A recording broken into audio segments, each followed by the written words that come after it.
Wait! Hey! You better find yourself someplace to hide and keep praying nobody ever finds you. Try these on. Look, you crazy mother. Put these on. Hey! Stay away from me! I'm telling you, you dumb son of a...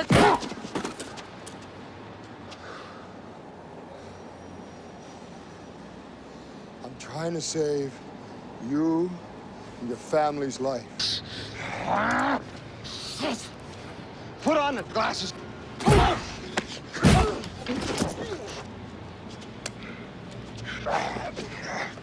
Take a look. Put them on.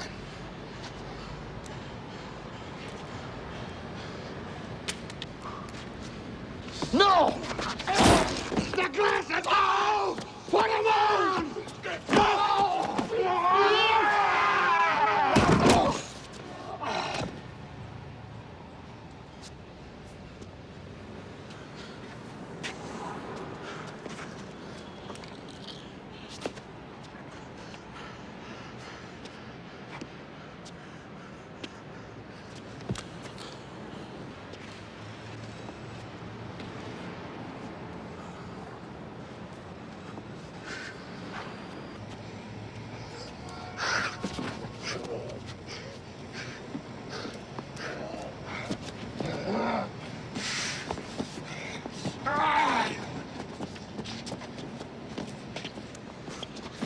Look!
Now, hold on. You ain't the first to wake up out of their dream.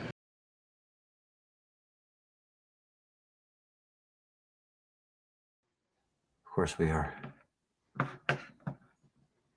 What are we even talking about here? Welcome back to Not For Your Entertainment. We're beginning something new today, a side series that will run alongside our regular episodes.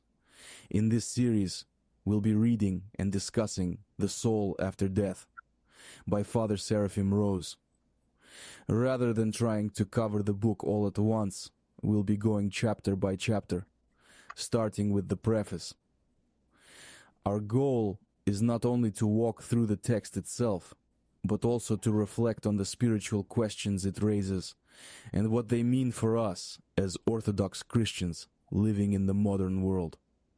Whether this is your first encounter with Father Seraphim's work, or you've read The Soul After Death before, we invite you to join us as we study, wrestle, and learn together. Welcome to the first installment of The Soul After Death by Father Seraphim Rose. Well, we're going to be breaking it down chapter by chapter in our authentic fashion. Come and learn together with us as we break this down, give commentary and insight as we're diving into this incredibly profound work for the first time. Shall we begin? That was pretty good. That's why they pay me the big bucks. Yep. All right, so here we go. Without further ado, the aim of the present book is twofold.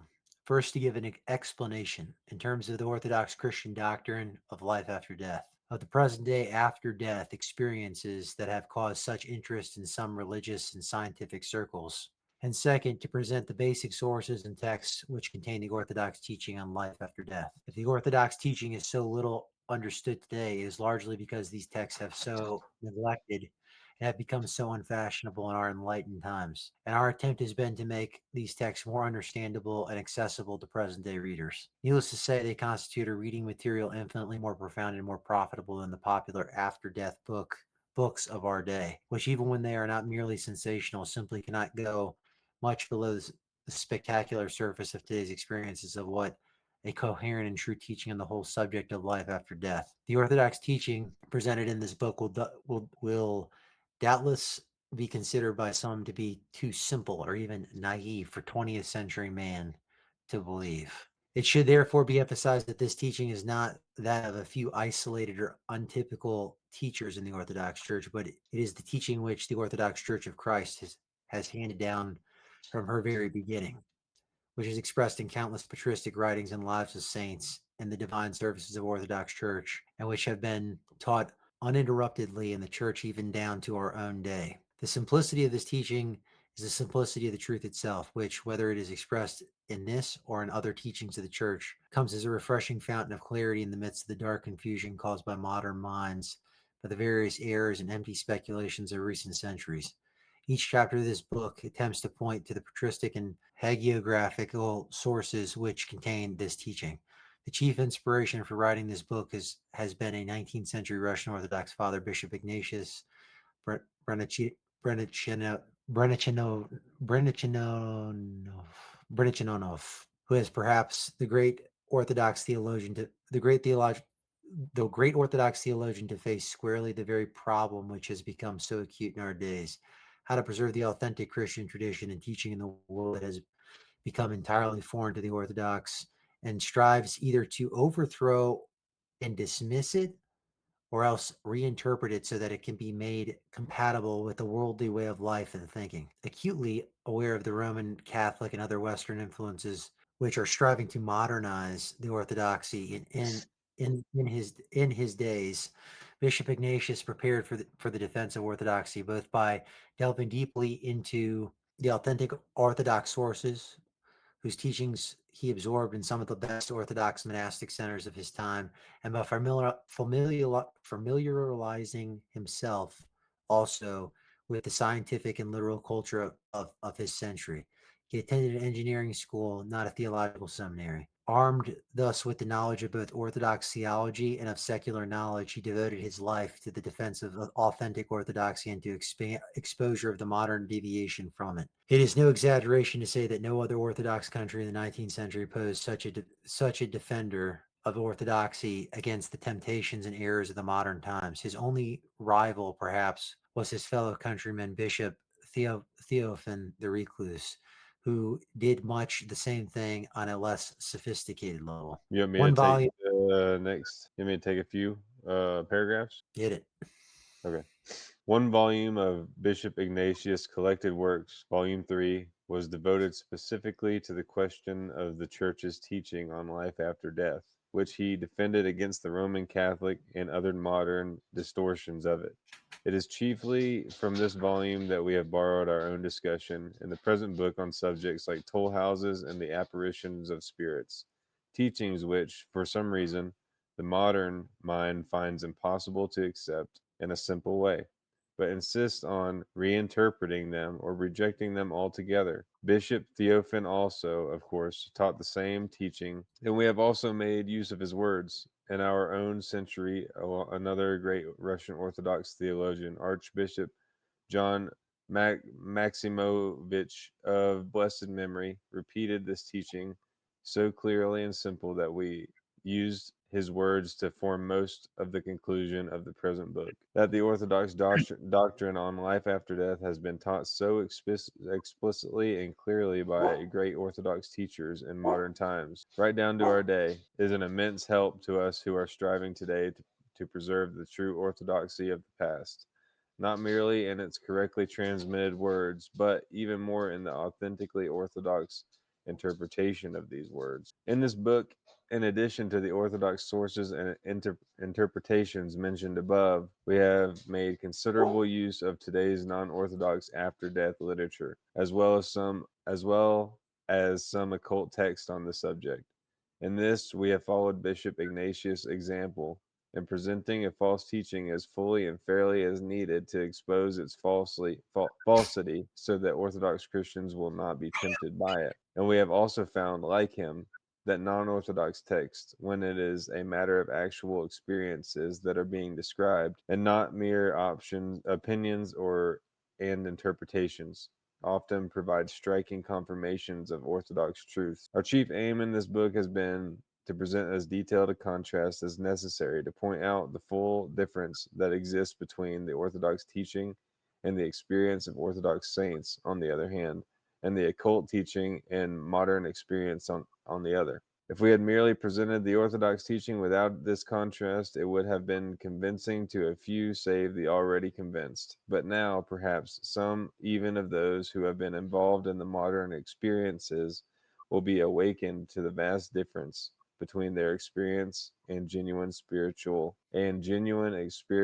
experience. However, the fact that a good part of this book discusses experiences, both Christian and non Christian, also means that not everything here is a simple presentation of the Church's teaching on life after death, but also contains the author's interpretations of these various experiences. Concerning these interpretations, of course, there is room for a legitimate difference of opinion among Orthodox Christians. We have tried as far as possible to present these interpretations in a provisional way without trying to define such matters of experience in the same way that the Church's general teaching on life after death can be defined, specifically regarding occult out of body experiences and the astral plane. We have simply presented these as they have been described by participants in them and compared them to similar manifestations in Orthodox literature, without trying to define the precise nature of such experiences. But we have accepted them as real experiences wherein actual demonic forces are contacted, and not as mere hallucinations. Let the reader judge for himself how adequate this approach has been. It should be obvious that this book has by no means exhausted the Orthodox teaching on life after death. It is only an introduction to it. In reality, however, there is no complete teaching on this subject, and there are no Orthodox experts on it. We who live on earth can hardly even begin to understand the reality of the spiritual world until we ourselves come to dwell in it. This is a process that begins now, in this life, but ends only in eternity, when we will behold face to face what we now see only through a glass darkly. 1 Corinthians 13:12. But the Orthodox sources to which we have pointed in this book give us a basic outline of this teaching, and this is sufficient to inspire us, not to acquire a precise knowledge of something which is, after all, beyond us, but to begin the struggle to attain the heavenly kingdom, which is the goal of our Christian life, and to avoid the demonic pitfalls which are spread everywhere in the way of Christian strugglers by the enemy of our salvation. The other world is realer and closer than we usually think, and the path to it is right here in front of us, in the life of spiritual discipline and prayer, which the Church has handed down to us as the way to salvation. This book is dedicated and addressed to those who wish to lead such a life. There we have And it. here we go. All Where do right. we even So, begin? yeah. And to think that we almost skipped the preface. I almost forgot. Here's I think we should begin at it's kind of hard to, like, I guess, go back, but what did Let me you just understand about, go ahead. no. Go ahead. What did you understand about because we've read about, I think each of us have read about 7 or 8 chapters of this, but we're not done with it. But like before you even started reading this, what did you understand about the afterlife or the soul after death? Well, before I answer that, let me just start here. All Is, right. reiterating again that we are in our catechumen process right now. Coming into the church, this specific work was brought up just in this preface. It was a stinging reminder of how much pushback, even in the church, that this work has. And I, again, having read this preface already, going through it a second time is even more the realization's hitting deeper of the message trying to be conveyed of what was the purpose of actually writing this in the first place and teaching this. And the It's work that was done to put and into this. exactly, exactly. I mean, right out of the gate, if the Orthodox teaching is so little understood today, is largely because these texts have been so neglected and have become so unfashionable in our quote unquote enlightened times. I mean, it just hits so hard. So to your question, and ask it one more time for Well, context. let me also take note to add to what you're saying. This the man that wrote this died in 1982. Uh so I mean this was his goal even that long ago.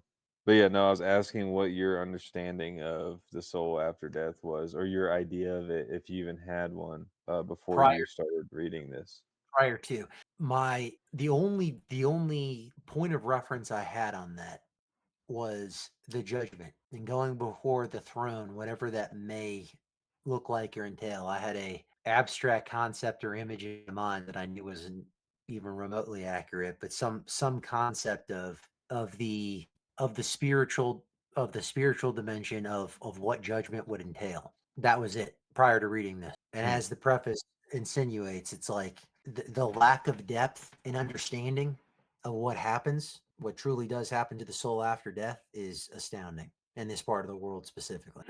right. Yeah. Truly Yeah. astounding. I would say I've had different ideas probably throughout my life of what it is. It's kind of like an ever like fluid changing type of thing. Like, and I never could, not that like he just prefaced in his book, like he's not trying to specifically define anything, but he's just making clear what the teachings were. But I never really knew, and it would, like I said, it would kind of change. Like I would think, probably at first when I thought that you just either go to heaven or hell, and then there was a point, probably the most predominant part of my life, I believe that there was more of a time period in which you're technically asleep, but then when Christ returns, everybody kind of wakes up at the same time, but you don't really know that you were asleep because it just seems like it was instantly. But even though it could have been thousands of years or whatever, that's probably what I kind of convinced myself. I think what it was, but Yeah. never would have even imagined anything like any of this, No. which I'm No. excited to get into in this series, like the rest of it. But Yeah.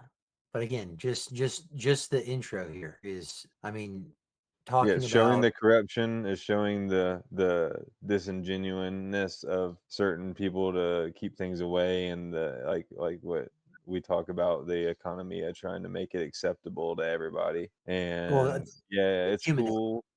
Yeah, The ecumenism. ecumenism, yeah, coming into the church and the watering down of the faith to the degree of which a sizable amount of those even in the church do not have even a proper even any concept of the The it soul after seems. death. Yeah, yeah, yeah, yes, or a deeper understanding of the spiritual realm as a whole, Right. which is the kind of to be able to think, I guess, metaphysically. There's a lot of brilliant intellectuals inside the church, but it's in a Western way of thinking, very cerebral, very logical, and very detached and removed from what is understanding what interacting with or how the spiritual realm works, I guess, And is what I'm how what close we are to it, or how close.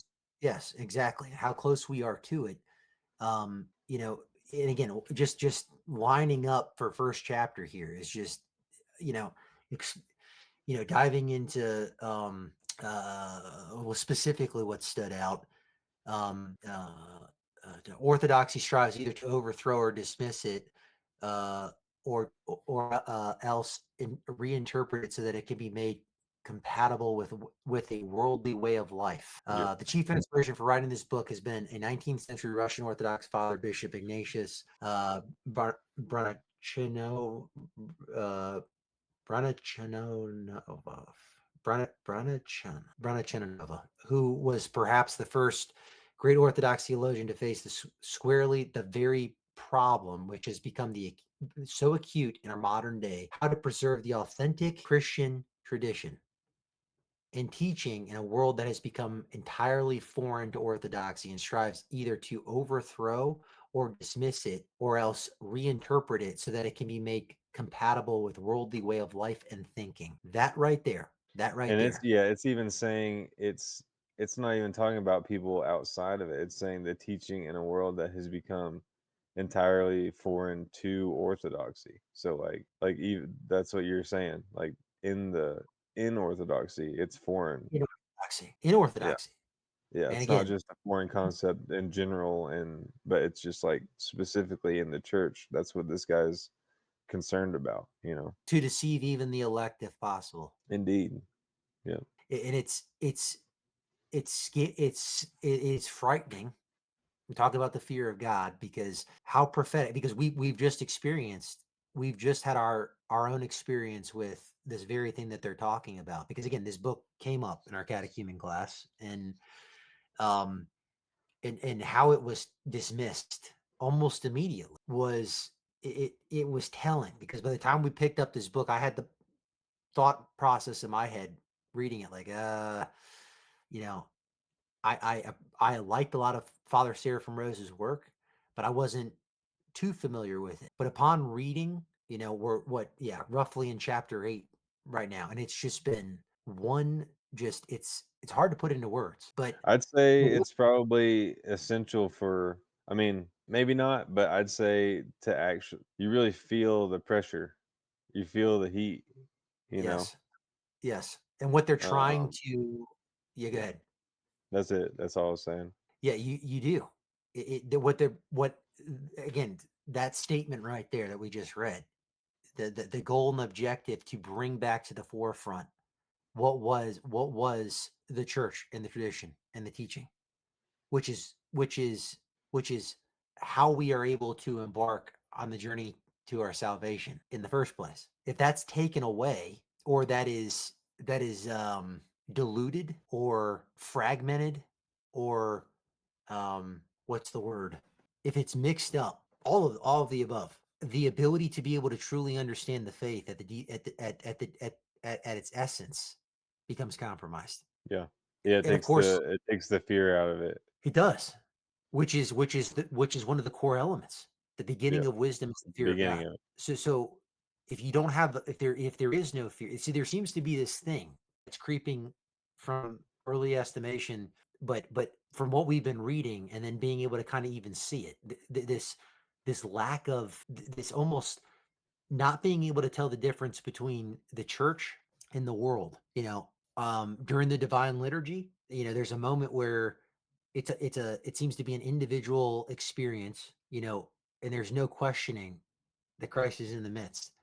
Yeah. But outside that, how people are interacting with it, and you meet people and you start to understand that there's a surface level understanding of the deeper essence of what the walk and what the journey is.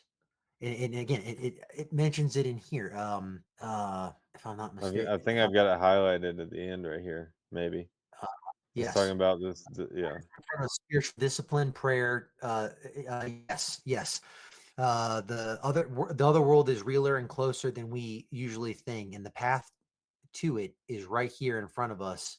And the life of spiritual discipline and prayer, in which the church has handed down to us as the way to salvation. This book is dedicated to addressing those that wish to lead such a life. Yeah, it's like, You know, hey, yeah, if you want it, here it is, kind of thing. Like if you dare, kind of sort of thing. if you dare, You know? if you Yeah. if you dare embark on this journey, and see, that's the thing, because it's being offered more often than not. The more we've experienced this, of, well, the aesthetic path is that's optional in this faith now. But you start reading the church fathers, you start reading the deeper works that have been handed down in the faith, and certainly within Father Seraphim's work, it becomes abundantly clear that somewhere along the way that became something palatable, and it slipped in there, and now it's become almost commonplace within the church. Where I get, it's funny that he mentions the Roman Catholic Church in here too. Um, Yeah, it makes it more acceptable to them. yes, It's what you read, actually. against the Roman Catholics and other modern distortions of it.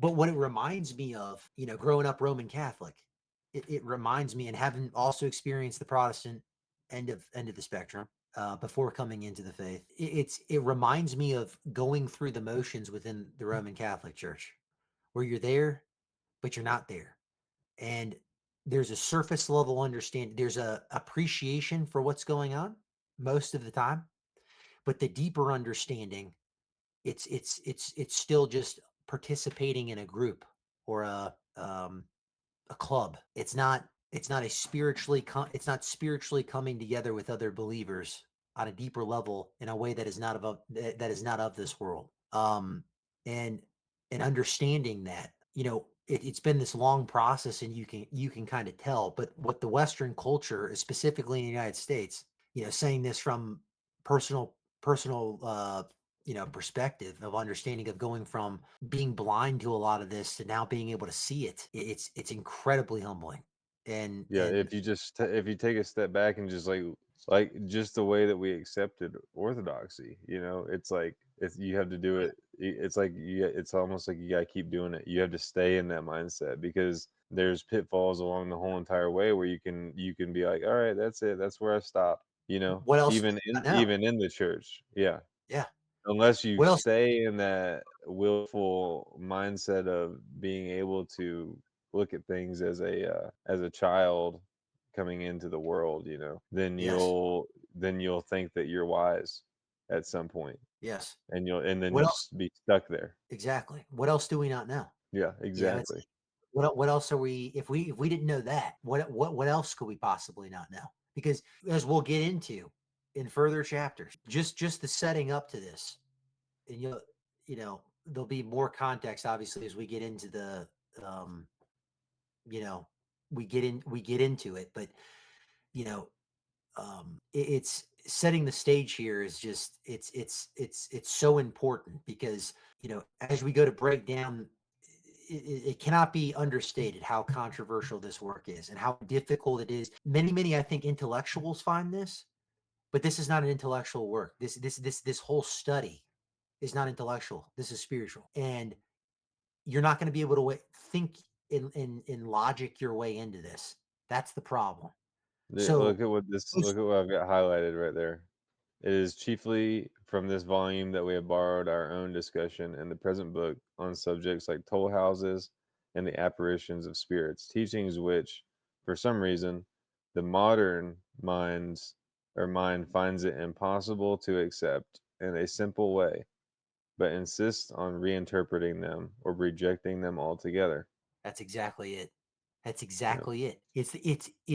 It's the Western mind in this country. When you meet people, when you enter these dwellings called churches, and have these conversations, and there's certain things that, I will say this, on the Protestant end of the spectrum, they have a very good job of, they seem to be, in some denominations of Protestantism, they mainly more on the charismatic side, which is discussed heavily in this work.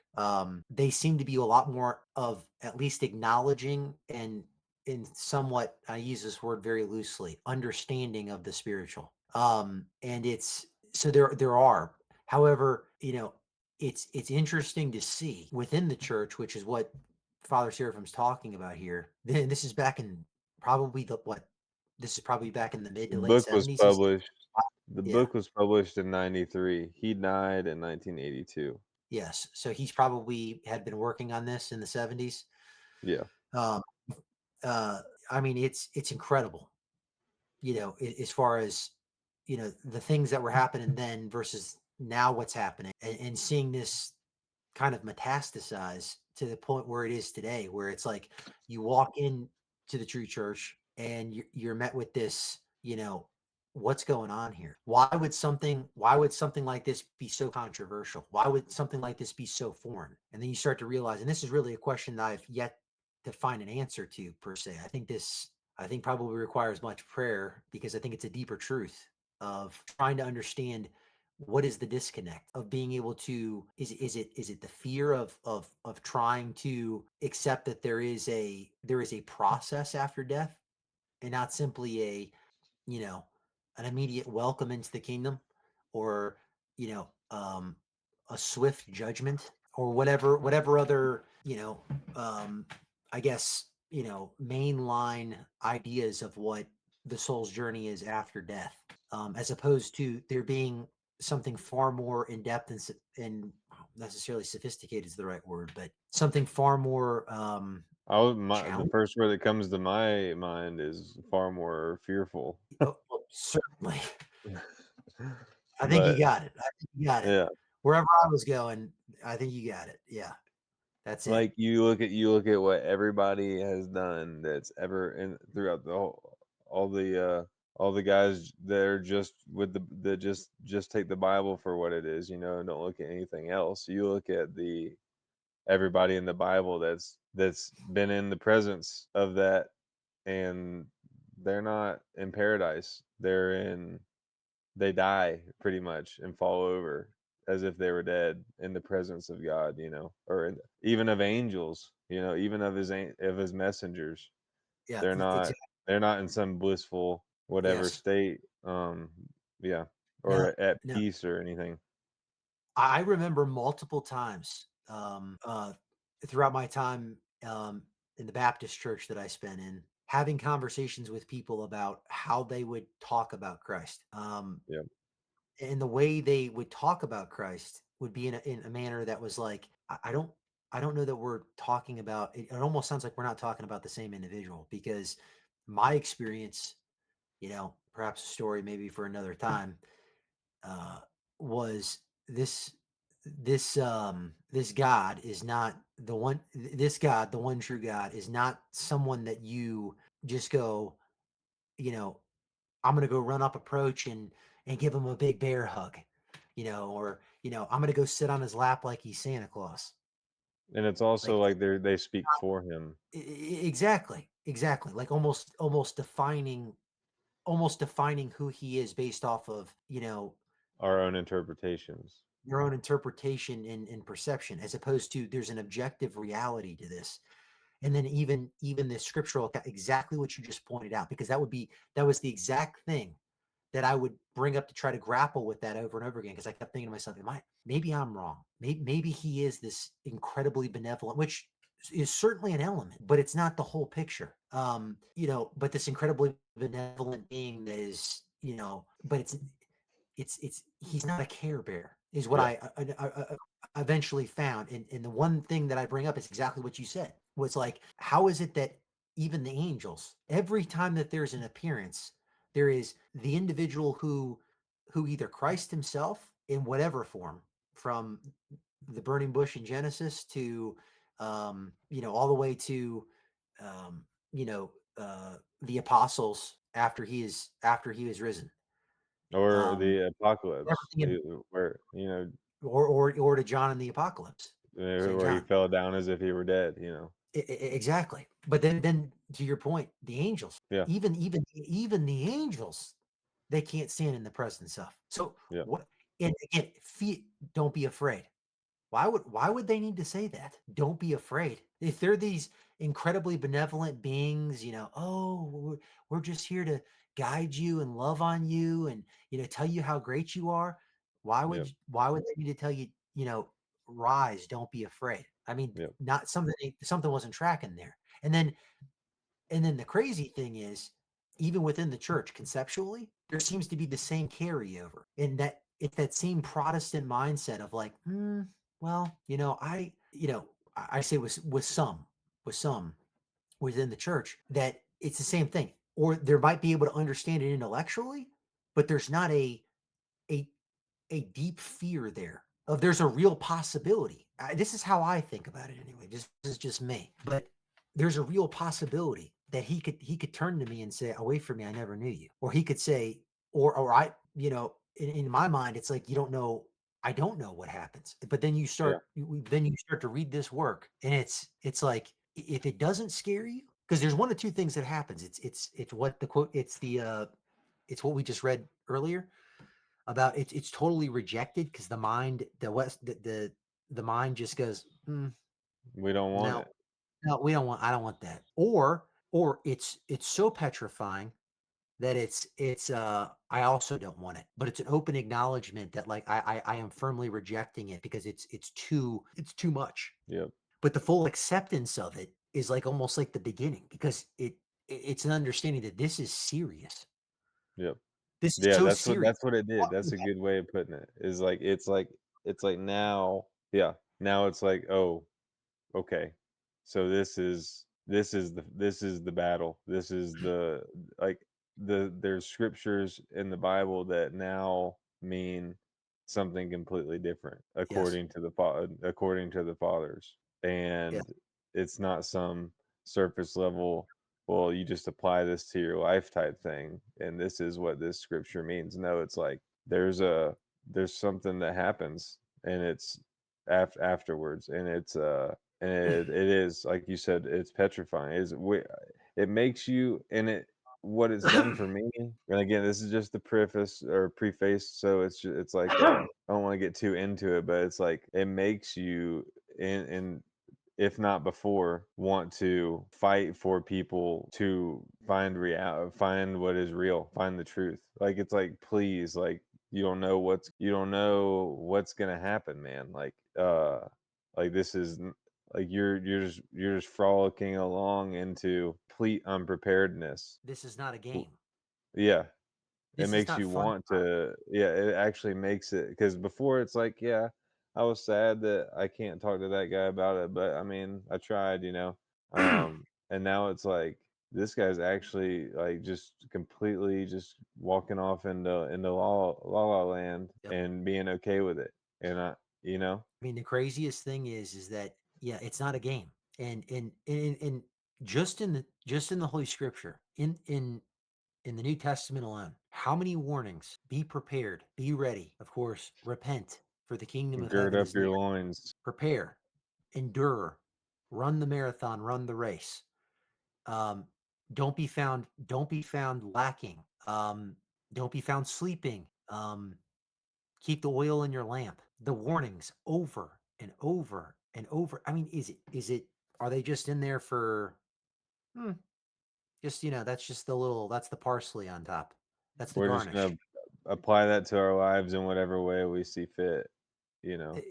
Yeah, yeah. And of course, again, the knee-jerk reaction to this conversation, and I can hear it. I can hear it, like by default. Oh, well, what are you proposing? Legalistically Oh, walking yeah, are out your you salvation. being yeah, yeah. Yeah, Are you yeah. saying works? Fear doesn't come from God. Fear comes from the enemy. I mean, you could hear that even inside the church. Mhm. And of this, you know, that this path is for the bunks. We don't need to do that. Well, that's not my path. That might be your path, but I don't. I don't subscribe to that. And it's like what? Because once you start to accept, or once the judgment in this particular in in the form that it's being presented here, what it's leading up to here, and what it's setting the table for, becomes clear, you start to reflect far more deeply on the fact that like you have a finite amount of time, which is, by the way, is warned about by the church fathers over and over and over and over again. You have a finite amount of time. It's a gift that you've been given to be able to become one again with God while you're here, and make the struggle, uh, engage in the struggle, make the sacrifice, follow His way, the way that He path the way that the path that He made for us to conform our will with His. And if we don't do that, it's a rejection. Or I can just the danger of the times that we're living in.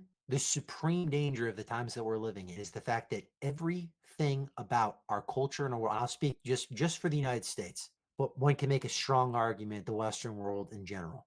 Maybe the entire modern world in general at this point, but specifically the Western world and most specifically the United States. It is a giant, a colossal distraction. Everything about our culture, everything about our day-to-day life is a giant amusement park distraction that is constantly pulling us in the direction of getting away from anything that's self-sacrificial, getting away from anything that will demand more, and certainly getting us away from anything that is unpleasant, with having to acknowledge that once your time is up, there's no it's not a guarantee. It's not a guarantee that there is that there's rainbows and butterflies and lollipops beyond the pearly gates for you afterwards. That there's something that has to happen here and now in order for that to even be a possibility on the other side. And you realize what Jesus Christ actually, like, what the gospel actually is, and what he did, and how he did make a way to get through all this, in And which I before we would have nothing. yes, You yes, know, so it just, you hear such a superficial, surface level. He died, he got buried, and resurrected, and that's the gospel. That's what you hear. It's like, yes, well, you got to understand all those things to realize what he actually did when he did that. You know, yep. and the what are you repenting for? Why are you repenting? You know, you're so we'll get into more of that when we go through the other chapters. But like, I just wanted to let the whoever's watching this know that there is. It's not like it's game over because you're getting judged and going through something after you die. You have a way, and he's given you the way, and he doesn't want you to be deceived to not know the way. But you have to Yeah, choose. You have to yeah, want it. yeah, He's not gonna force you to do it. That's not in his nature. That's in the enemy's nature. And not yeah. understanding, I mean, it's a worldly truth, but it is the truth nonetheless. Know your enemy like you know yourself. Understand how the enemy operates just at a basic level. It's deception. Deception. And so understanding the only way to see through deception is by and large, it's humility, knowing what you don't know, trying to reflect on the possibility that you don't know. And the deeper that you go into the truth, certainly it's been my experience, the deeper that you go into the truth, the more at odds it puts you with the world. And it's not contrary to the Western way of viewing things. It is not. That part's been established. But then the question becomes, what does it look like now? You know, what is that path and what is that way? And it in the modern world, and this is why I believe this work, as we'll get into in later chapters here very soon. Why is it so controversial even in the church? As Father Seraphim Rose predicted. Why? It's because my initial thought so far is because it is calling to full account and full attention that this faith is, if you are walking in it to its fullest degree, where the invitation calls for in preparation, you are diametrically opposed to the world, and you look nothing like it. The deeper you go into the truth, which is him, Christ, the less you could even be distinguished in the world. Again, especially given the times that we're living in, you can't tell the difference. And for most people, that's too much to palate. It's too much because it's like, I have to give up everything. What does he say? If you love anything, anyone more than you love me, you're not fit for the kingdom of heaven. Well, surely it can't mean that. Surely it can't be an absolute. Surely it's not that. It's not that. I have to live like a monk? Maybe Maybe. mentally, Mentally, yes, exactly. spiritually, You might not be living in not maybe not living in a monastery, the full monastic life, but whatever path, whatever specific subjective path that you're on, where the subjective path meets the objective path, if you so choose to walk it, it becomes almost identical to the life of a monastic. You're just simply not living in a monastery. I've actually got something for that real quick. This is Father Moses on monks and normal people.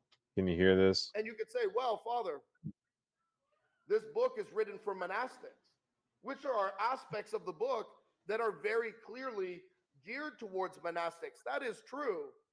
But the book is written for all Christians because all Christians are called to embrace the cross. So it is that Saint Seraphim of Sarov says, the fact that I am a monk, when he's talking to Motovilov in the forest, right, before he becomes imbued with the grace of God and begins to shine, he says, the fact that I am a monk and you are a layman is of no importance. The Lord listens equally to the monk and to the man of the world, provided both are true believers. And you could say, well, To your point.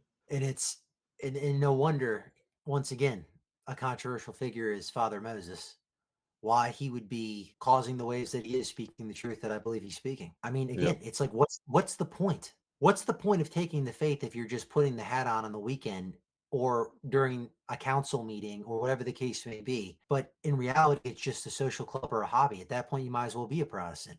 What's the difference? Now, again, taking into account that it's not a legalistic thing. It's not a doing it for the sake of doing it. It's doing it for a sake of number one, that you can't breathe without it. It's everything. There is nothing. And I think the biggest part is where the fear comes from. The beginning of fear, at least has been my experience, and we've talked about this many times. Once you realize that this world is an illusion, it's a cardboard cutout. It's a movie set. It's a prop. And it's all designed to distract you long enough to bring you down with it, because it's all passing away, as it says in the Holy Scripture. It's going And away. leave you completely unprepared. Trapped. Because if you don't wake up, He makes it so you don't even need to, so he doesn't even need to try afterwards. if you don't wake up, put the glasses on and see, right? Yeah. And see that the world is it's an illusion and a delusion when you start to conform from it. And how do you wake up? How do you wake up? Not in the Fear. Gnostic sense. Not in the what? Not in the Gnostic sense. Exactly. Fear God. Yeah. Starting to embrace the uncomfortable truths, starting to acknowledge the things that you don't want to acknowledge fully embracing them. And what's the only way that you can do that? Through faith in Christ. Because without the faith, you cannot acknowledge the truth and the reality of the world around you and wake up from the delusion, because it would be way too much. It would be crushing. You couldn't do it. You couldn't do Yeah, it. there's no hope. There's no hope There's no without. hope.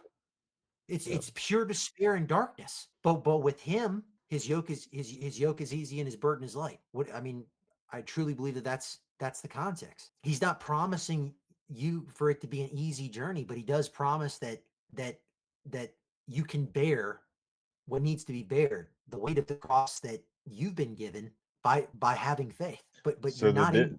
the difference that I've noticed with like telling people is like before Orthodoxy, and even before this book, after Orthodoxy, after my introduction to it, the difference now is, looking back, what I thought was me genuinely trying to get people to come to church or whatever, or talk to them about the gospel, was, looking back now, was like it was almost like trying to get people to come and believe what I believe, to kind of justify my own beliefs, to make it seem like I was like, hey, maybe they'll validate, that's the word, validating my own beliefs. But now it's like, no, please, like, hey, it's not about me. It's not about me anymore. Trying to, like, I didn't think it was during that time, but now looking back, it was. But now it's like, dude, like, please, like, just listen to this for like a second. Even if you hear just a little bit of it, maybe in a day or a month or a year, you'll like come across something where this will make sense. But like, I don't care about me. Like, this is serious. It's not. Really what it is in the right it's the invitation to step in. I call it the hot box, because stepping into the fullness of the truth, genuinely, it's been my experience thus far that it is that process of embracing it's been every step of the way embracing those uncomfortable truths that take you out on a vine, where it puts you in unfamiliar territory, where you might not have familiar faces, you might not have people that agree with you, Matter of fact, probably and most likely, if you're trekking in the right direction, again, it's been my experience, the more dialed in you are with the truth, once again, the more diametrically you opposed are, you become more diametrically opposed to those people, and you become very uncomfortable. It's a very difficult road to travel on, and I say that not as somebody who's like, oh, I got it all, I got it, man, I got it figured out, and I got it. No, on the contrary, it's still, I still hesitate. I still Yeah. have every single day. I still have, because That's why I was it's saying that. scary. Like, what? Yeah, it was just like It doesn't it's make it not easy to about. step in the fire willingly every day to be refined again. It's most of the time it's unbearable. It's unbearable. But then you look back and you realize, oh my gosh, that's why I had to do. That's why he made me do that, or not made me. That's why he invited me to do that, and I was hesitant, but I knew I can't live without the truth. And by His Of grace, He let course. us want it. Want it. Yeah, Yeah. yeah, yeah. I want to play this. I want to play this clip to end it. Um, and then we'll get into the next chapters later on. But I want to preface it by saying this is a channel. It's awesome. If you're ever interested, it's called Harmony. He's Shout out got awesome videos, and he was honestly, this channel is pretty much the channel that made me, that introduced me to orthodoxy and to continues to be reinforcing. At a certain time, Abba Sisuus was on his deathbed. The brothers were standing around him, and they saw that his face was shining like the sun. He said to them, Behold, Abba Anthony has come. and after a short while he also said, Behold, the company of the prophets has come. and his face again shone when he said, Behold, the company of the apostles has come. and again his face shone with twofold brightness, and suddenly it appeared as if he was talking to someone, but the brothers could not see to who. Father, show us with whom you are talking. Behold, the angels came to take me away, and I entreated them to leave me here so that I might toil a little longer and repent. You have no need to repent, Father. Brothers, I have not even begun to repent. Let me show. There you go. there it is. So And shall that's we? it. Yep. What? Go ahead. I was just gonna say, shall we leave it there? I think that's the perfect place to cap it off for our preface. Yeah, I was just gonna say that's it for today's episode on the soul after death. We'll pick it back up the next chapter soon. So be sure to read along and join us next time. And thanks for listening. And God bless you.